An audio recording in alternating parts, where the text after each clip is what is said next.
Hello বন্ধুরা, মায়াপুরের সন্ধ্যের পরে দেখতে আরও ভালো লাগে। মায়াপুরের মন্দিরে এত লাইটের ব্যবস্থা থাকে আর এত সুন্দর লাগে দেখতে। মায়াপুর কিন্তু সন্ধ্যের পরেই বেশি সুন্দর, সেটাই তোমাদের সামনে দেখানোর চেষ্টা করেছি।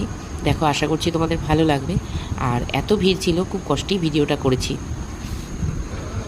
আর মায়াপুরের যে মন্দিরগুলোর ভেতরে যে বিগ্রহগুলো আছে সেগুলির কোনো ভিডিও করা যায় না। যখন মন্দিরের ভেতরে ঢোকা হয় তখনই মোবাইল জমা রেখে যেতে হয়, তাই সেই সব ভিডিও তোমাদের সাথে শেয়ার করতে পারিনি।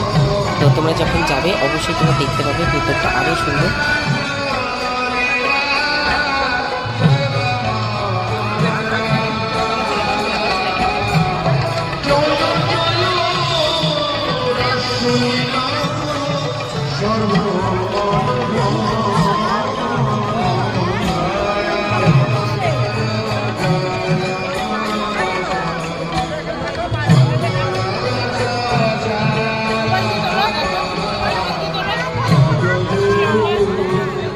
চলো